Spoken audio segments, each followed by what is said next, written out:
नारळाच्या दुधातील मच्छीचा रस्सा, याची चव तर विचारूच नका, इतकी मस्त लागते ना। माझ्या मुलांनी हा रस्सा भाताबरोबर न खाता सूप म्हणून नुसता पिऊनच घेतला, इतका हा रस्सा मस्त झालेला। इथे मी वाम घेतली, स्वच्छ वांबीला धुवून घेतले, त्याला लावून घेणार आहे हळद आणि मीठ। मी वाम घेतली, तुम्ही कुठल्याही प्रकारची दुसरी मच्छी घ्या तरीही तो रस्सा अप्रतिम चवीचा होतो, कारण याच्यामध्ये आपण टाकलेलं आहे नारळाचं दूध। तर आपण खोबरं भाजीला तर घालतोच की नाही, त्याच्यापेक्षा खोबरं वाटून त्याचं दूध काढून घ्यायचं। खूप मस्त रस्सा होतो या दुधाचा। कधीतरी काहीतरी वेगळं टेस्ट करायला काय हरकत आहे, नाही का? पटकन पण तयार होतो आणि एक वेगळी चव पण आपल्याला मिळते। तर आता इथे मी एक नारळ घेतले, अख्खं नारळ घेतलंय, त्याला फोडलंय मस्त आणि आता त्याचे बारीक काप करून घ्यायचे। काप करून झाल्याच्या नंतर मिक्सरच्या भांड्यामध्ये खोबरं टाकायचे आणि एक ग्लास पाणी। आता मस्त या खोबऱ्याला वाटून घ्यायचं एकदम बारीक होईपर्यंत। आता इथे बघा नारळाचं दूध झाले तयार, त्याला आपण ना गाळून घ्यायचं।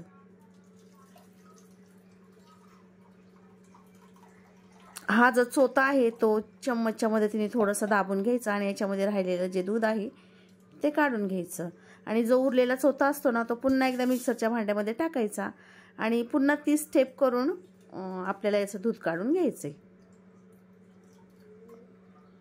तर आता इथे बघा चोथा बराच उरलाय, तो पुन्हा एकदा मिक्सरच्या भांड्यामध्ये टाकते। उरलेल्या खोबऱ्याचं पण मी दूध काढून घेतलेलं आहे आणि आता तयार झालेले दूध साईडला ठेवून देते आणि आता याचा मसाला तयार करायचा आहे। तर इथे मी 2 कांदे घेतलेत, मस्त उभे चिरून घ्यायचे कांदे आणि टोमॅटोची आणि कांद्याची आपल्याला पेस्ट तयार करून घ्यायची। कांद्याची आणि टोमॅटोची पेस्ट झाल्यानंतर आता आपल्याला द्यायची फोडणी। गॅसवरती कढई ठेवली, त्याच्यामध्ये टाकलेलं आहे तेल। तेल गरम झालं की लगेचच आपण कांदा आणि टोमॅटोची पेस्ट त्याच्यामध्ये टाकायची। जास्तीचे कुठल्याही प्रकारचे मसाले या भाजीसाठी लागत नाहीत। रस्सा अगदी अप्रतिम चवीचा होतो, तोही कमी मसाल्यामध्ये, कमी मेहनतीमध्ये आणि मुलांना देखील खूप आवडतो बरं का। आता याच्यामध्ये हळद टाकली आणि काश्मीरी मिरची पावडर। या मसाल्याला तेल सुटेपर्यंत फ्राय करून घ्यायचं।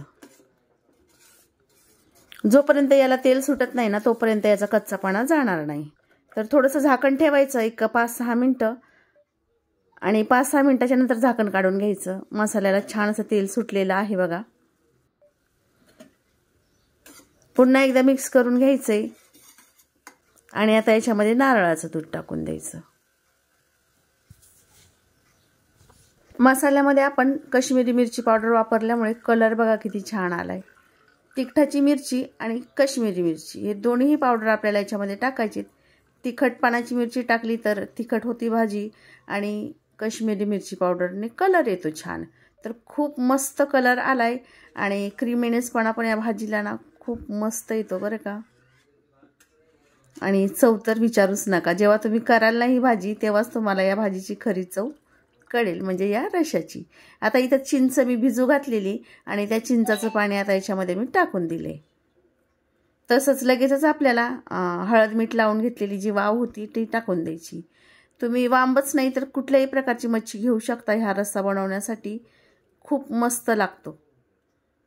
आता सगळी वाव मी याच्यामध्ये टाकून देते।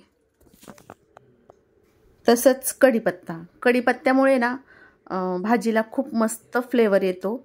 तर फोडणीला न टाकता असा तुम्ही कच्चा कढीपत्ता टाकायचा आणि चवीनुसार मीठ। झाकण ठेवायचंय आणि छान मस्त दणदणीत एक उकळी काढून घ्यायची। एक 6 ते 7 मिनिटांनंतर रश्श्याला छान उकळी फुटली बघा, त्याच्यातली मच्छी पण मस्त शिजली आणि रस्सा झालेला आहे तयार। झाकण उघडताच खूप भारी वास सुटलाय, विचारूच नका, खूप मस्त।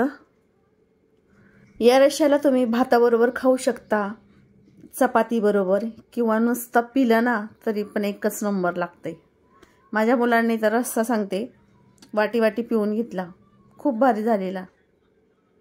तुम्ही पण एकदा तरी नक्की ट्राय करा आणि व्हिडिओ आवडला असेल तर लाईक, शेअर, त्याचबरोबर माझ्या चॅनलला सबस्क्राईब नक्की करा। इथं माझ्या लेकाची फोटो काढायची घाई चालली, म्हणजे थंबनेलसाठी। तर चला भेटूया पुढच्या व्हिडिओमध्ये।